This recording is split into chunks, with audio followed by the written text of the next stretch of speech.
Hello à tous, je suis Claire Laplace et je vous souhaite la bienvenue dans La Boussole, le podcast des parcours qui ne perdent pas le nord. Dans ce podcast, je vous propose, un lundi sur deux, d'aller à la rencontre de talents du nord de la France.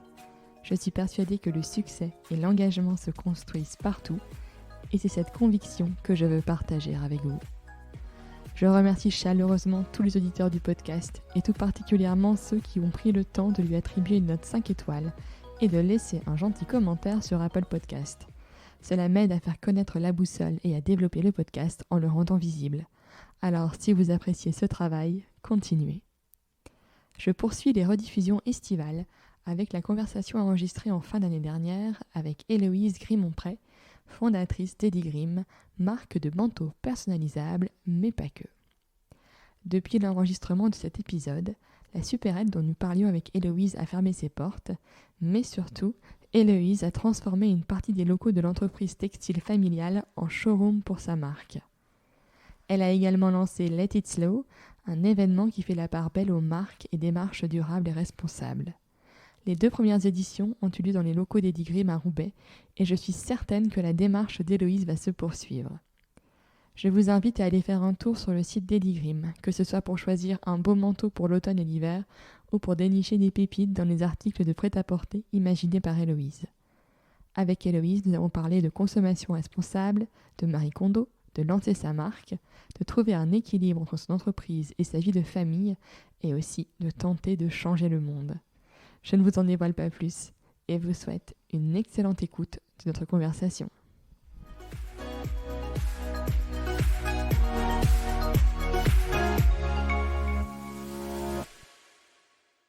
Bonjour Héloïse, je te remercie d'avoir accepté mon invitation dans La Boussole. Alors l'objectif c'est de pouvoir parler ensemble de ton parcours, de ton enfance ici à Roubaix, là où nous enregistrons cet épisode, que tu nous parles de la création de ta marque, que nos auditeurs puissent te connaître. Donc du coup là on est dans un peu un entrepôt familial, c'est ça, là où nous sommes aujourd'hui? Tout à fait. Alors bonjour Claire, merci de m'avoir invitée. Oui, donc là on se trouve dans l'usine familiale Pecelle et Florin à Roubaix, usine qui existe depuis 1939 et voilà, dans laquelle vraiment j'ai été depuis toute petite et au final voilà, je suis toujours là aujourd'hui. Et en fait, donc mon parcours, j'ai commencé. Bon, moi, j'ai toujours vécu dans le Nord, voilà, à côté de Roubaix, Lille. Des grands-parents qui sont dans la laine, de l'autre côté dans le coton. Enfin voilà, c'était vraiment, ça repart de loin. Et voilà, j'ai fait mon collège ici. Et puis après, en fait, je me suis lancée dans des études de droit, tout d'abord. D'accord. Donc c'est peut-être surprenant, mais voilà, j'ai fait 3 ans de droit. Et après 3 ans, je me suis rendu compte que c'était pas forcément pour moi. Je me voyais pas faire mon métier là-dedans, en fait. Donc, j'ai décidé de passer les concours d'école de commerce. Donc, il y a les concours passerelles. Oui. Donc, voilà, c'était génial parce que du coup, j'ai pu accéder à une ESC voilà, en ayant fait du droit avant, alors que d'autres ont fait une prépa. Donc, j'ai pas perdu de temps, comme on dit. Voilà.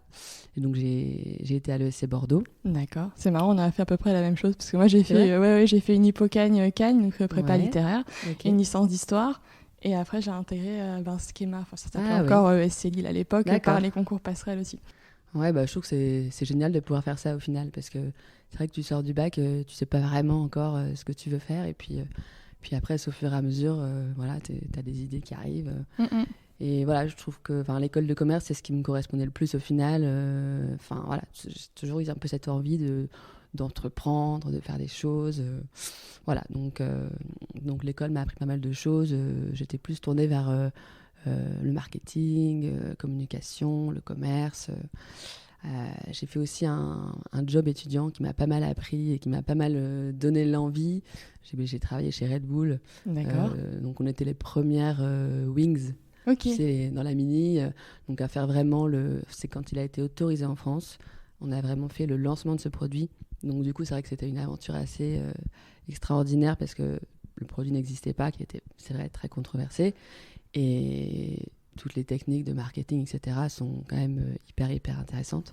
Bon, après, le produit, on aime, on n'aime pas, c'est autre chose. Mais en tout cas, voilà, j'ai beaucoup appris avec cette entreprise. D'accord. On allait en fait dans tous les endroits pour donner de l'énergie aux gens. Donc, ça pouvait être des sportifs, des gens qui travaillent, enfin vraiment tout le monde. Et voilà, on était toujours super bien accueillis. Et c'est vrai que voilà, ça donnait envie de faire de l'événementiel quand tu es sur des événements comme ça. Donc en fait, après, quand je suis sortie de mon école, je me suis mariée assez rapidement. Et c'est vrai que mon mari, c'est un entrepreneur aussi. Donc lui, il est restaurateur. Et donc j'ai vraiment eu envie de créer ma société, de mêler en fait ma passion de la mode, du textile, avec l'événementiel. D'accord. Donc en fait, j'ai tout d'abord créé, ça s'appelait Pépite by Hello. En fait, je faisais du picking de vêtements, de marques sympas. J'essayais de dénicher un peu les marques qu'on n'a pas partout, les créateurs, pour en faire un showroom. Donc j'ai tout d'abord fait donc, à Roubaix ici, dans une pièce. Voilà. Et les clientes pouvaient venir au showroom sur rendez-vous. Et puis ensuite, je me déplaçais beaucoup. Je faisais des ventes événementielles en fait. Donc que ce soit chez les gens, en vente privée, mais ce qui était vraiment sympa, c'est que j'allais aussi dans les restaurants, dans les salons de coiffure. On a fait vraiment plein de trucs complètement qui sortaient de l'ordinaire. Et c'est ça que je voulais, c'était vraiment d'offrir une expérience shopping dans un lieu différent. Et voilà, de pouvoir aller sortir avec des copines et boire un verre et de regarder en même temps des vêtements. Voilà. Donc ça a été ma première expérience quand j'ai créé ma société. Puis après, au bout de 2-3 ans, 3 ans en fait, je me suis dit, mais en fait, c'est bien tout ça, mais ça manque de sens. En fait, je suis là dans une usine remplie de tissus et je vais chercher des vêtements ailleurs. En fait, c'est bizarre. Donc, je me suis dit, oui, mais bon, voilà, je suis pas styliste, hein, moi, de base. Mais voilà, je pense qu'on peut toujours arriver à créer une marque. Enfin, il faut trouver les bonnes personnes, bien s'entourer. Et donc, en fait, j'ai commencé, du coup, à créer un manteau. D'accord. Puisqu'en fait, ici, les tissus, les principaux tissus, c'est du lainage. On est vraiment spécialisé dans la laine. Bah, ça allait de soi, en fait, voilà, le manteau. Et donc là, avec l'aide d'une amie qui sortait d'Esmode, on a commencé à faire un manteau. Un modèle assez, on va dire, assez simple, mais vraiment très tendance. Et aujourd'hui encore, c'est mon best-seller, quoi. C'est mon premier modèle, c'est celui qui marche le mieux. Et que je garderai toujours. Donc voilà, j'ai commencé à créer un manteau en me disant on verra bien, voilà, est-ce que ça prend, est-ce que ça prend pas. J'ai pas eu tout de suite l'idée de créer la marque, le bar à manteau. Je me suis dit voilà. Ça s'est fait un peu petit à petit, de fil en aiguille finalement. Ouais, c'est ça. Donc j'ai créé un modèle et puis je me suis dit ce qui serait quand même génial, c'est de proposer tous ces tissus à la cliente, qu'elle puisse choisir au final, voilà, je veux ce manteau mais dans le tissu que je veux. Donc voilà, c'est ce que j'ai fait. Donc toujours sur le même modèle, elle choisissait vraiment tous les tissus, extérieur, doublure. Donc j'ai commencé comme ça. Et puis après, au fur et à mesure, les clientes me disaient c'est génial, mais maintenant on aimerait bien avoir un autre manteau, un peu plus long, enfin une autre coupe. Donc voilà, c'est comme ça vraiment que ça s'est développé. Donc après, j'ai décliné chaque manteau dans plusieurs longueurs. Donc il y a du court, du moyen, du long. Là, donc j'ai commencé sur le manteau oversize. Après, j'ai fait un manteau droit, puis un cintré. Enfin voilà, c'est vraiment en écoutant mes clientes au fur et à mesure que ça s'est développé en fait. D'accord, tu as étoffé ton offre voilà. Petit à petit. D'où le bar à manteau du coup. Et donc maintenant, on est sur vraiment 6 formes de manteau. On a aussi de la veste. Et donc la cliente peut vraiment choisir entre les différentes formes qui lui correspondent. Et elle peut composer son manteau du coup avec les tissus qu'elle veut. Et donc du coup, toi, tu prends des tissus qui sont ici. Voilà, le but c'était vraiment de se dire, en fait, donc cette maison elle existe depuis plusieurs années, donc il y a forcément pas mal de tissus qui sont là, et puis en plus les tissus qui sont là sont hyper tendance en ce moment, tous les pieds de poule, les princes de Galles, enfin, ça revient toujours. Donc, enfin, c'est une mine d'or, quoi. Moi, je veux vraiment utiliser ces tissus parce qu'ils sont magnifiques et que, voilà, en plus, si ça peut éviter de produire encore et encore des nouvelles matières, voilà. Donc, autant utiliser ce qu'on a ici. Donc, du coup, je propose, voilà, bon, évidemment, je fais quand même une sélection avant parce qu'il y en a beaucoup trop. Beaucoup, ouais.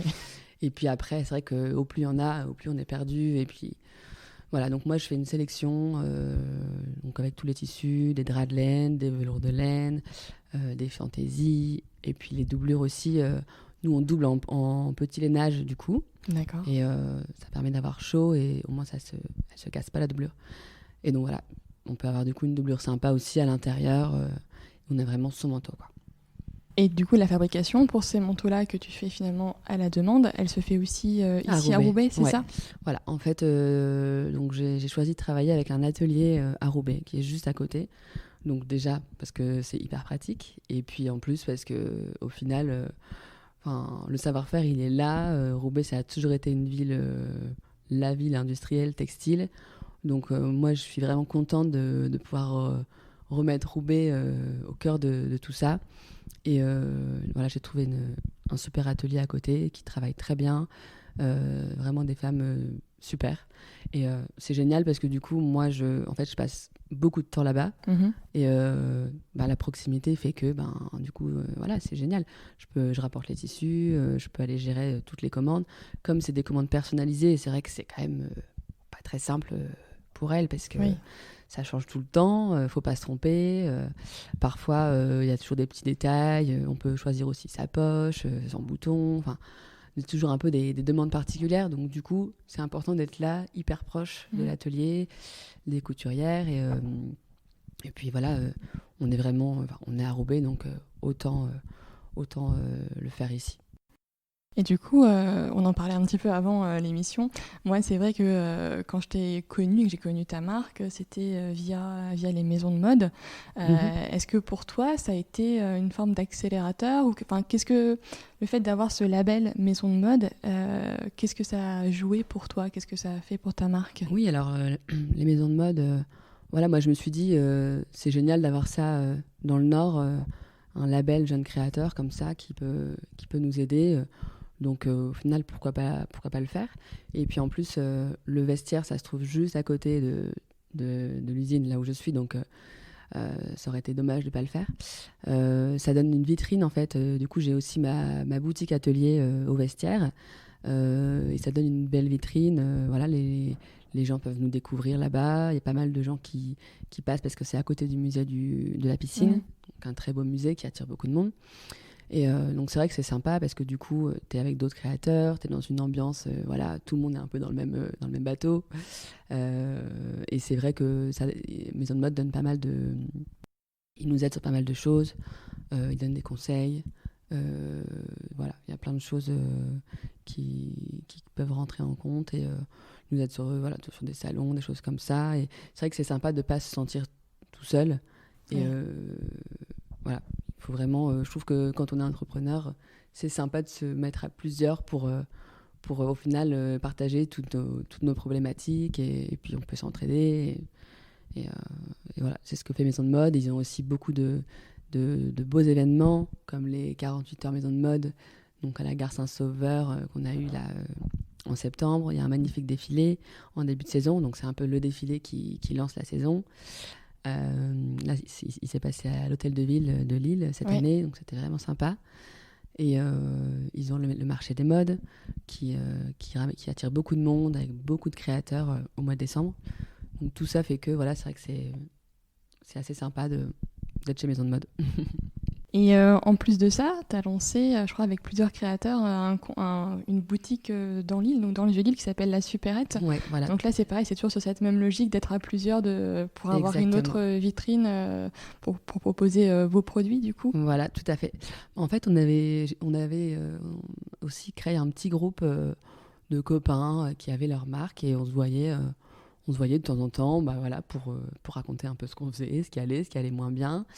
Et puis un jour, on s'est dit, au final, pourquoi on ne ferait pas une boutique tous ensemble? Vu que chacun tout seul, on ne pouvait pas avoir une boutique dans l'île, c'était trop compliqué, trop cher. Donc du coup, on s'est dit, au final, allez, on va mutualiser tout ça. Et puis, c'est hyper intéressant parce que du coup, c'est une boutique où vous avez aussi bien de la pantoufle que de l'accessoire, que des vêtements. Et voilà, je trouve que c'est vraiment... c'est aussi bien intéressant au niveau, du coup, au niveau humain. Parce que vraiment, on apprend énormément de choses à être à plusieurs. Et puis voilà, faut toujours... ça amène toujours des nouveautés, il faut toujours se bouger pour, euh, pour y arriver. Et du coup, c'est vraiment, je trouve la solution aujourd'hui, c'est d'être ensemble et d'essayer d'avancer ensemble. Et puis, les clients de l'un ne sont pas les mêmes que pour l'autre. Ça fait découvrir les marques.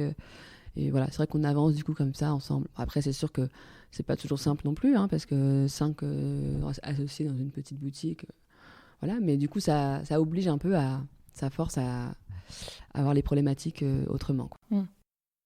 Et du coup, pour revenir aussi sur toi, ta marque, tu la vends aussi dans des boutiques qui sont un peu comme des boutiques partenaires pour toi. Ouais, et là, du coup, tu leur crées des lignes de manteaux qui sont propres pour ces boutiques-là, c'est ça? Oui. Alors en fait, pour ce qui est du B2B, Oui. j'ai commencé à faire un peu de le B2B. Voilà, j'ai fait quelques salons Who's Next. Et puis après, en fait, ça s'est fait vraiment au gré des rencontres. Et donc j'ai rencontré pas mal de personnes qui ont des boutiques en fait, qui correspondent vraiment à l'univers Eddie Grimm et aux valeurs Eddie Grimm. Et en fait, moi, la chance que j'ai, c'est de pouvoir vraiment créer des petites séries, de pouvoir, même pour une boutique, de pouvoir créer le manteau qu'elles veulent pour leurs clientes. Donc là, par exemple, j'ai une boutique qui est à Val d'Isère, bah, Oui, forcément, elle a envie d'avoir des manteaux un peu plus chauds. Voilà, donc on a commencé à créer un manteau blanc l'année dernière avec du mouton à l'intérieur. Ça, je l'avais jamais fait. Elle me l'a demandé. Et puis du coup, voilà, c'est comme ça qu'on l'a fait. Je personnalise vraiment pour les boutiques. Là, j'ai une autre boutique, Les Jolies Choses, à Villeneuve-les-Avignon. Pareil, elle me demande toujours des choses hyper sympas. Bah, j'aime bien vraiment le faire pour les boutiques. Pour moi, c'est vraiment des boutiques partenaires. En fait, pour moi, on travaille ensemble. Je crée pour elles. Et voilà, c'est vraiment plus que de vendre à des boutiques. C'est vraiment de créer ensemble, quoi. D'accord. Et du coup, on est passé un peu vite, mais c'est vrai qu'on n'est pas revenu sur le nom de ta marque. Donc, je crois que c'est Oui. un peu d'histoire familiale derrière ça, Voilà. c'est ça? Alors, c'est vrai que c'est toujours compliqué de trouver un nom. Et là, du coup, après Pépite by Hello, je voulais vraiment marquer le changement.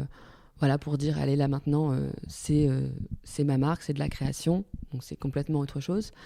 Et du coup, pour moi, bah, cette marque, elle vient de... Si elle est là, c'est parce qu'il y a eu tous les tissus avant, donc ma famille, mon grand-père, tout ça. Et du coup, Eddy, ça vient du prénom de ma grand-mère, Edith.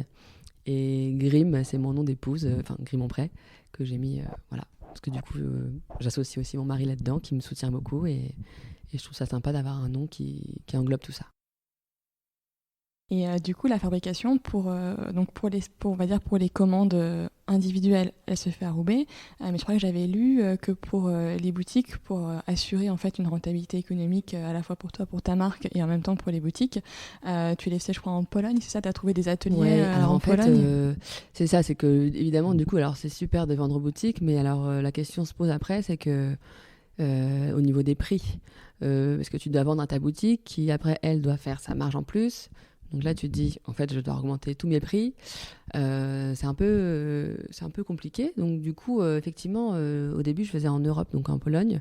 Parce que c'est vrai que ça coûte quand même, on va le dire, moins cher qu'en France. Et du coup, ce qui me permettait du coup de pouvoir faire cette marge-là.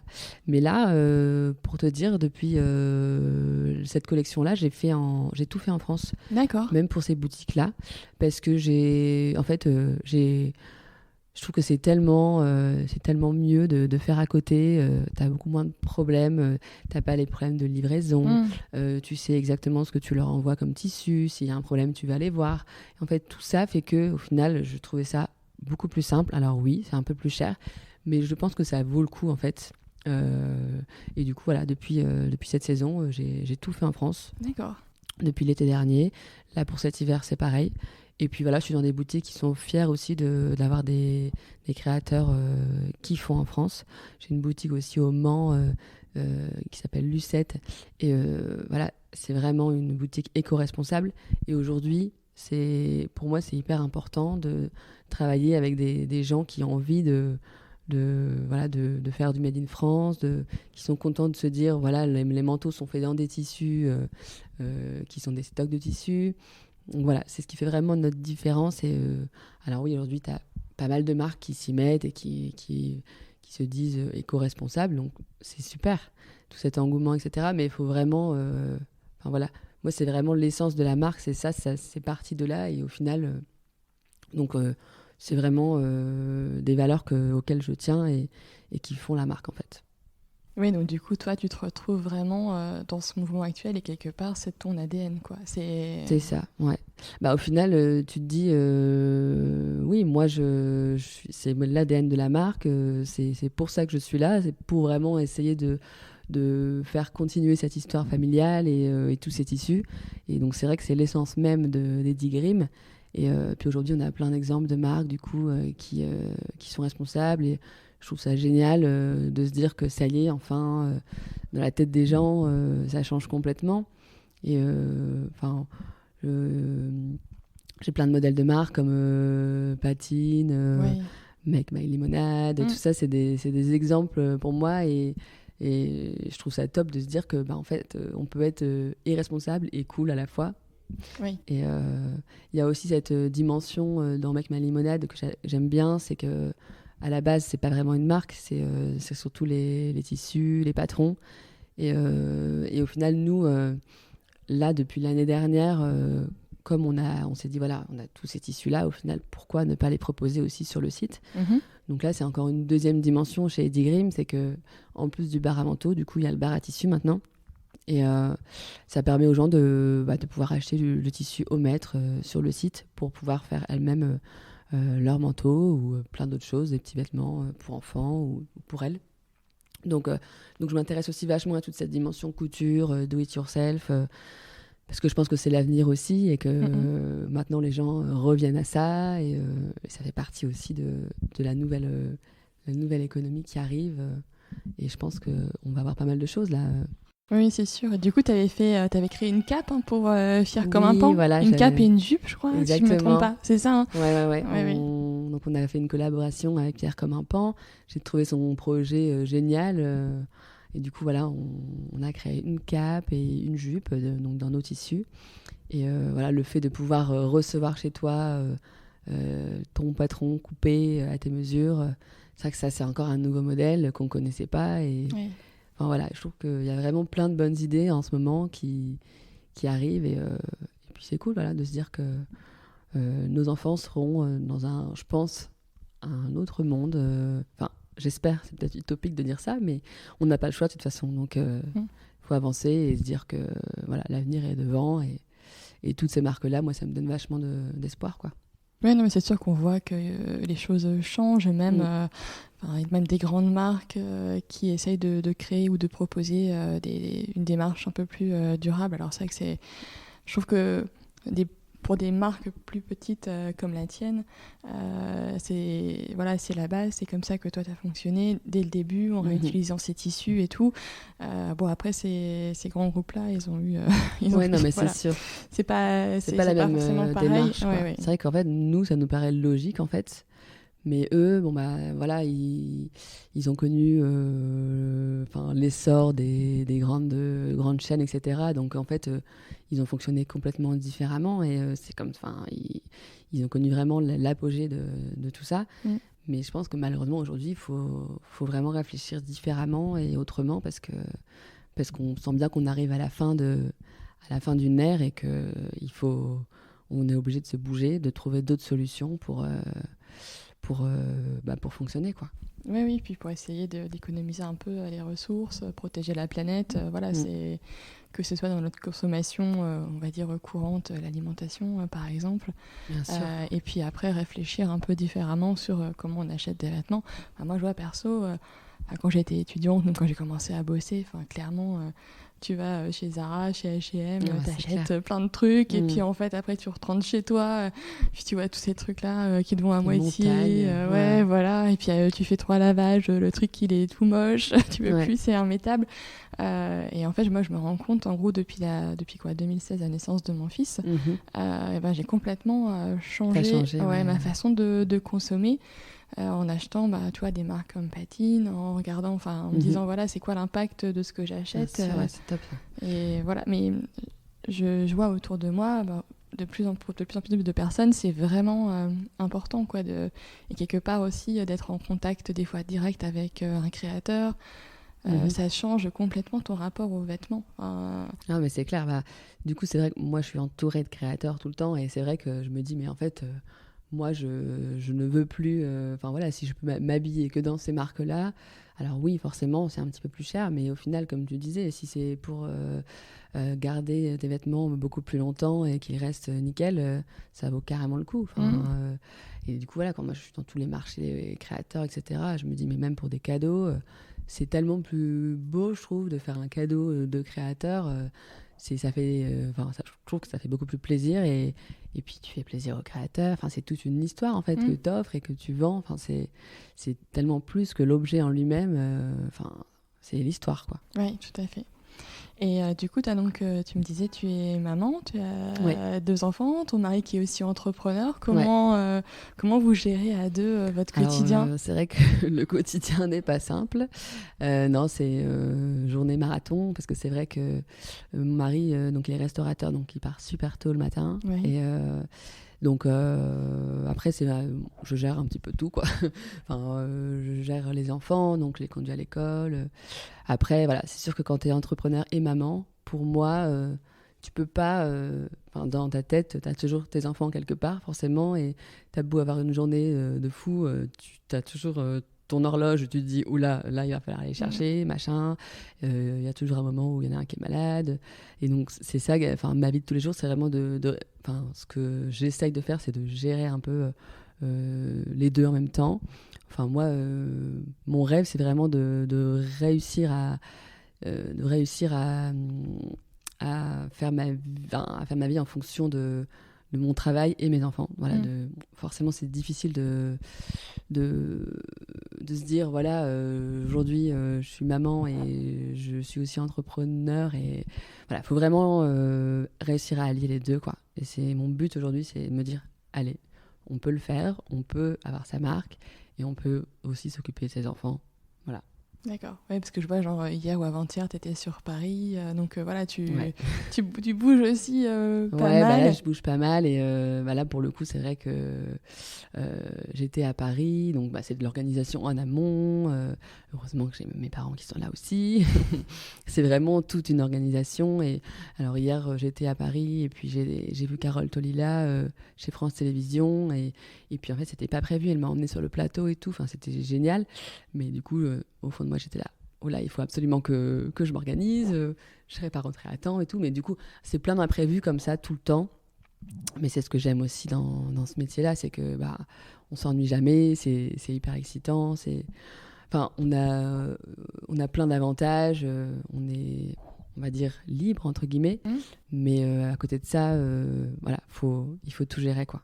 Tout gérer en même temps. Et après, voilà, moi, je trouve que être maman entrepreneur, c'est génial. Et j'admire d'ailleurs toutes ces femmes qui arrivent à gérer les deux. Je trouve ça top. Et c'est pour ça que j'ai fait un t-shirt Mom Boss, par exemple, parce que je trouve que c'est tellement révélateur de la marque et de qui on est. C'est vrai qu'on gère... pas mal de choses en même temps et il faut pas l'oublier, que ce soit et dans la tête et partout, quoi. C'est vrai qu'on rentre le soir, on oublie allez, le boulot là pendant 2 heures, tu vas l'oublier et puis tu vas aller coucher et puis après le soir quand tout le monde est couché, hop, on se remet au boulot là tranquillement, c'est là où je travaille le mieux en fait. Quand on est au calme. Voilà. Chez toi. Parce qu'au final la journée c'est tellement c'est toujours dans l'action, quoi. Donc, c'est vrai que du coup, je passe ma vie en train de... Je fais la navette entre l'usine avec les tissus, l'atelier à côté, le vestiaire, maison de mode, la supérette. Donc déjà, rien que ces 4 endroits, en une journée, parfois, je peux me les faire. Et c'est vrai que c'est chouette, hein. Et tu arrives à t'accorder un petit peu de temps pour toi, faire des activités, enfin comment Alors ça, c'est... on va dire que ça passe après tout ça, mais ouais. oui, le week-end quand même, voilà, on fait des choses en famille, etc. Heureusement, il en faut des moments comme ça, parce que c'est vraiment grâce à ça que tu es toujours au top, quoi. Après, le sport, etc., c'est quand je peux, quoi. Pendant les vacances. Ouais, voilà, vraiment quand je peux. Mais bon, c'est vrai que en fait, mon métier, c'est ma passion, en fait, je me rends compte. Donc du coup, j'ai pas non plus l'impression de bosser. En fait, je suis tellement à fond que au final, ça me plaît et du coup, c'est pas une contrainte pour moi. Alors effectivement, si, évidemment, il y a quand même des trucs un peu... Tout n'est pas génial dans le boulot, mais bon, je trouve ça génial de se dire, voilà, je fais un boulot que j'aime et je le fais parce que j'y crois à fond et que voilà, je veux perdurer ça, quoi. Et du coup, en plus des manteaux, tu as développé aussi une offre finalement de prêt-à-porter. Ouais. Et c'est assez sympa. Moi, je sais que mon fils, il adore son petit t-shirt lillois. C'est trop mignon. Ouais, en fait, donc le manteau, c'est vraiment le produit principal des 10 Grimm. Après, c'est vrai que vendre que du manteau, c'est compliqué parce que la saison dure 3 mois. Et puis après, le fait d'avoir eu la boutique, la supérette à Lille, il fallait vraiment que je vende vraiment tous les mois, quoi. Et du coup, pareil, la question se repose. Que faire? Donc déjà, je faisais déjà du pantalon, de la veste, voilà, un peu plus prêt-à-porter.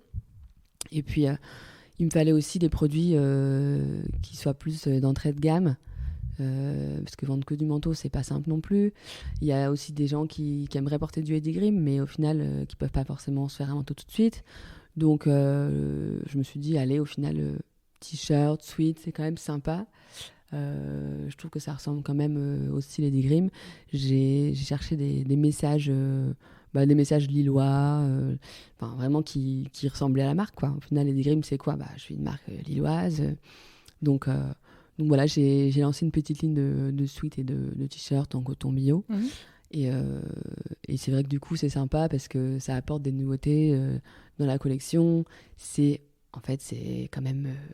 c'est pas se cacher que c'est quand même plus simple de faire un t-shirt et un sweat qu'un manteau. Et voilà, je pense que ça a été vraiment nécessaire dans le développement de la marque de faire d'autres produits, notamment pour les clientes un peu plus jeunes et qui ne peuvent pas tout de suite se faire un manteau. Et puis aussi pour pouvoir vendre toute l'année au final. Puis c'est sympa de sortir des messages un peu rigolos. Je trouve ça sympa.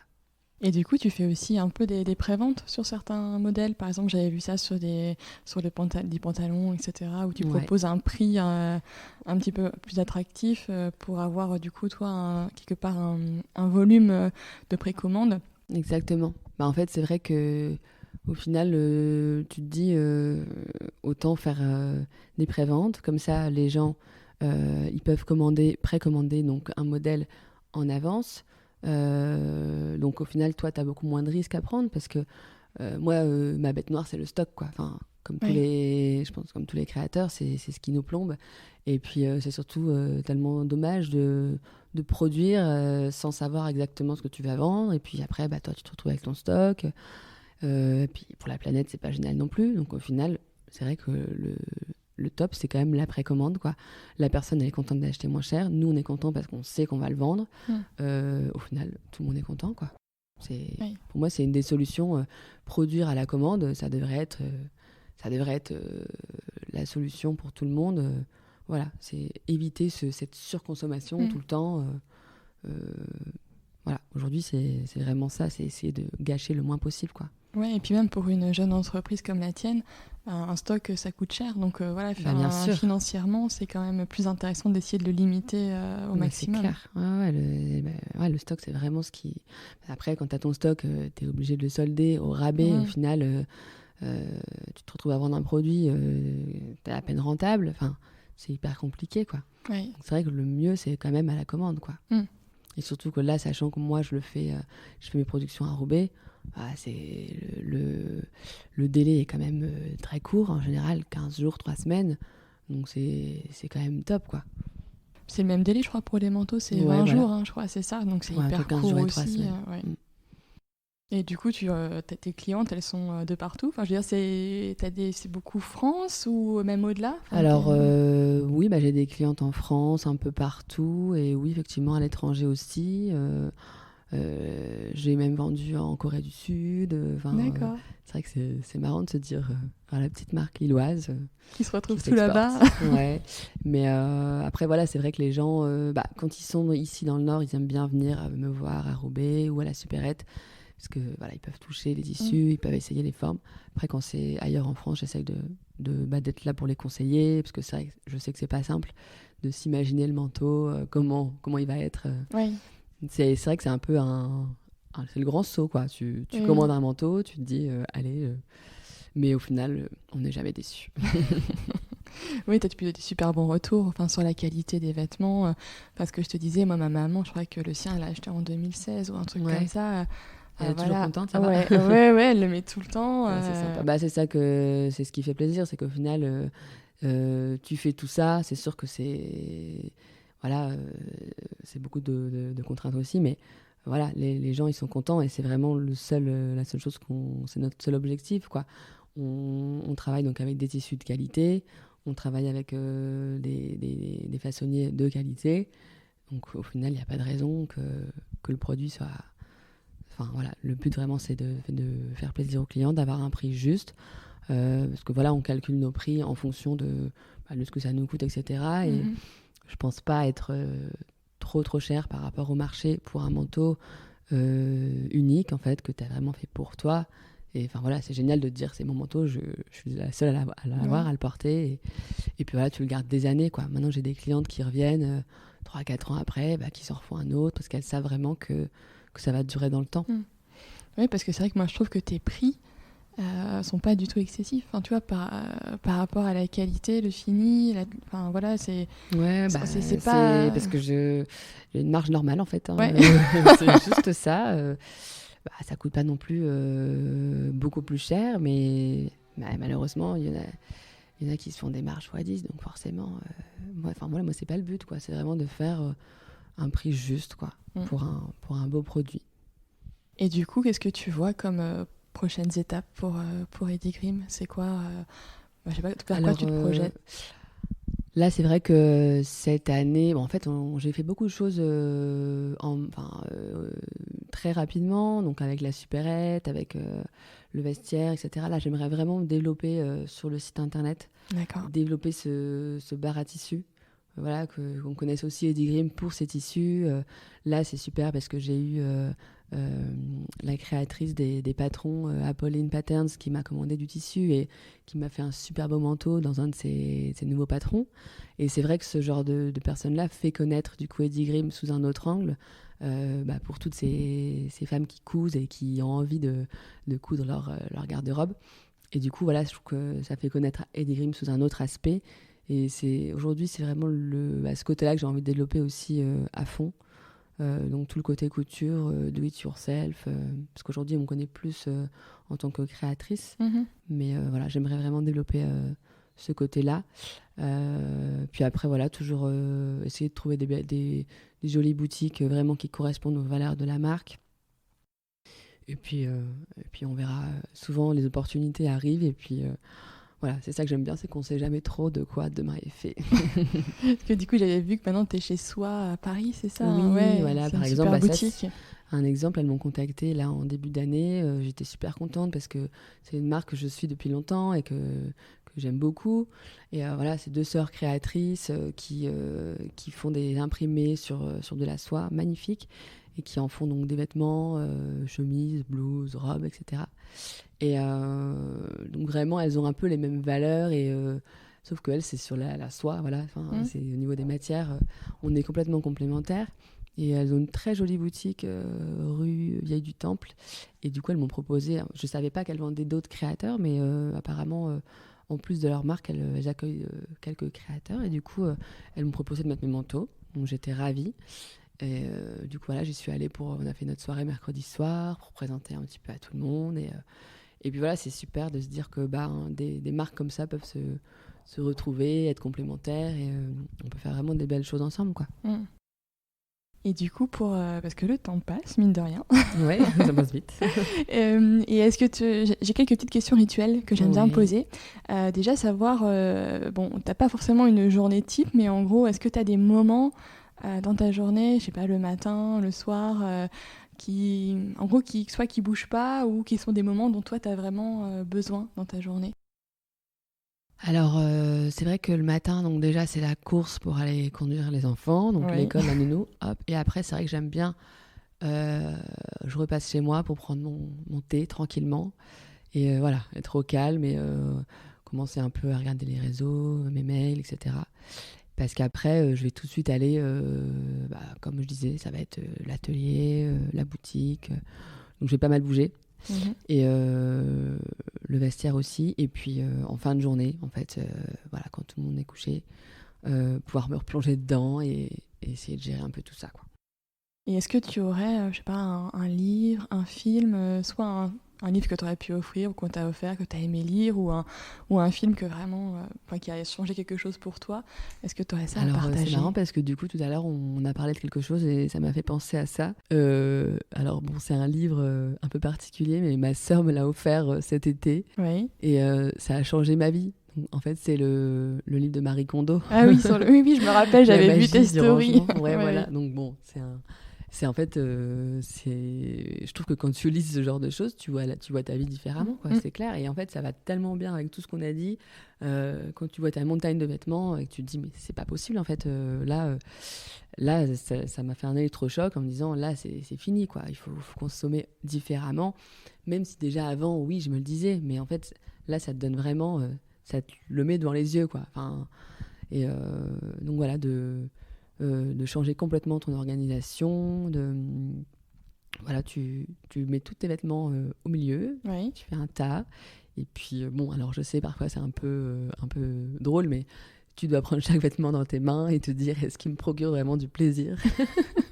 Ça fait un peu rire parfois, mais n'empêche que moi je me rends compte que c'est peut-être bizarre, mais j'ai beaucoup plus de plaisir à mettre un vêtement que j'ai acheté peut-être un peu plus cher dans une belle marque que un vêtement que j'ai acheté comme ça sur un coup de tête. Et en fait, je pense que c'est ça aujourd'hui. Il faut vraiment se dire, allez, tout ce que j'ai, ça me donne du plaisir au final. Et puis voilà, éviter de surconsommer. Et ça va ensemble, quoi. Et tu arrives à le tenir dans le temps, le rangement de Marie Kondo? Alors, c'est ça ma question. Ouais, j'avoue que là, après, dans le quotidien, quand tu ranges tout ton linge, etc., tu te dis, ah non, mais la plie, les petites culottes comme ça et tout, c'est pas possible. Donc, tu les mets, hop, et puis je me dis, bon, quand j'aurai le temps. Mais bon, au moins, la base est bien refaite. Tout mon dressing, mais ça m'a fait un bien fou, quoi. Et bon, après, j'avoue qu'il va falloir que... voilà, par exemple, à chaque vacances, essayer de remettre un peu le truc... nickel, quoi. Ouais. Voilà, mais franchement, en plus, comme du coup j'ai partagé le truc sur Instagram, ça m'a motivée à fond et j'ai vu que ça a motivé pas mal d'autres gens. Et oui, t'as eu des retours là-dessus. Carrément, pas mal de filles qui me disaient, ah non mais c'est génial, je vais le faire et tout. Du coup, c'est sympa de se dire, allez, on se motive ensemble. Et puis voilà, du coup, ma sœur était morte de rire parce qu'elle m'a offert ça. Limite, elle savait pas que j'allais être à fond, quoi. Puis elle me voyait sur Instagram. Donc voilà, c'est marrant. Ouais, mais je pense que c'est un livre qui a marqué pas mal de monde, parce que ça fait un petit moment que soit je vois des blogueuses ou des Instagrammeuses qui en parlent, et je pense que ça fait réfléchir en fait pas mal de monde sur notre façon à la fois de consommer et d'envisager notre rapport aux vêtements. C'est exactement ça, quoi. Non, parce qu'en plus, moi, dans tout ce que du coup, tout ce que je devais donner, ou voilà, je voyais bien que c'était que des vêtements voilà, que j'avais achetés comme ça dans la fast fashion. C'était que ça, quoi. Donc au final, tu te dis, mais en fait, tu les achètes, mais tu t'en fiches complètement, quoi. Ouais. Donc j'ai pas de balle à les donner. Tandis que voilà, des vêtements, je me dis que j'ai acheté chez des créateurs, mais jamais je les donnerais, quoi. c'est toute leur histoire. C'est voilà, t'as eu un contact avec eux, tu sais ce que t'as acheté, quoi. Et t'as une vraie relation affective finalement avec un vêtement qui est plus qu'un vêtement. Alors ça peut paraître futile, hein, je sais, mais bon, au final, voilà, pour la planète et pour nous, autant se faire plaisir avec des belles choses et peut-être moins souvent. Et ensuite, une des dernières questions rituelles de la boussole, c'est à qui ou à quoi tu voudrais montrer le Nord. Donc montrer le Nord, c'est à la fois montrer la route, le chemin, à qui tu auras envie de dire, voilà, allez un peu dans ce sens-là, ou faites autre chose, ou différemment.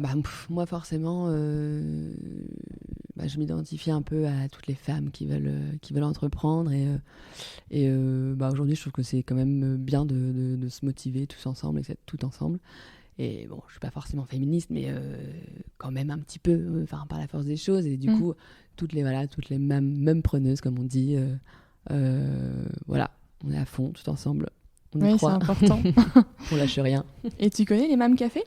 Ah non. Je pensais à ça parce que c'est quelqu'un que j'ai rencontré qui a lancé un groupe donc, de mumpreneuses à Lille et qui fait en fait une fois par mois un mam café avec un intervenant en fait qui vient sur sympa. Un sujet et tout, et ça permet à la fois d'avoir un petit groupe de mamans entrepreneurs et chouette. aussi de se former sur certaines techniques pour développer son business. C'est sympa. Non, c'est... Il y a de plus en plus de choses comme ça. Hein. Je vois aussi sur Instagram, il y a un compte qui est arrivé, Meuf Mortelle, qui présente que des nanas comme ça.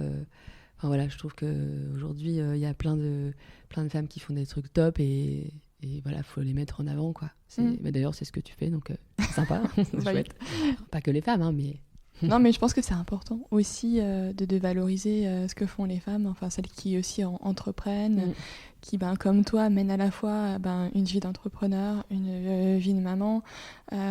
C'est aussi un exemple, je pense, pour toutes les jeunes femmes qui sont soit étudiantes, lycéennes, collégiennes, d'avoir aussi des exemples de femmes qui essayent de réussir, en tout cas sur les deux plans, ou d'arriver à gérer. En fait. Je pense que le premier truc, c'est de se dire, allez... oublie que t'as aucune chance, vas-y fonce, quoi, c'est ça. Faut savoir prendre des risques et oser, en fait, c'est ça pour moi le truc le plus difficile, quoi. Faut même pas penser ici j'y arrivais pas, quoi. Non, pour moi je l'envisage même pas, en fait. Voilà, j'ai pas le choix, j'y arrive et puis c'est tout. Et je trouve que moi quand j'étais enfant, on n'a pas très loin du même âge, mais on avait moins de modèles comme ça. Je trouve que c'est peut-être que c'est la nouvelle génération avec tous les nouveaux, déjà que la femme maintenant travaille, puis tous les réseaux sociaux, etc. Je pense que du coup on se sent quand même plus forte et du coup on ose. Et est-ce que tu aurais quelqu'un à me recommander pour un prochain épisode de La Boussole, ou quelqu'un, je sais pas, que tu admires ou que tu auras envie d'entendre à ce micro ? Alors forcément, moi je suis entourée de pas mal de créateurs, etc. Mais il y a une créatrice qui vraiment que j'admire et qui vient aussi du Nord, et qui pour le coup s'est vraiment fait une belle place. Et ça pourrait être super intéressant de l'entendre. C'est Laure de Sagazan, créatrice de robes de mariée. Et que j'ai connue au lycée, et j'ai fait ma robe de mariée chez elle. Elle commençait à peine, c'était sa 3e robe, et quand je vois aujourd'hui où elle en est arrivée, je trouve ça vraiment un beau modèle, quoi. Puis elle est super, donc je te la recommande. Super, merci beaucoup Héloïse. Merci à toi Claire. Merci pour ton temps, et puis à bientôt sur Instagram de toute façon. Ouais, ça marche. Merci, au revoir. Bientôt Claire, au revoir.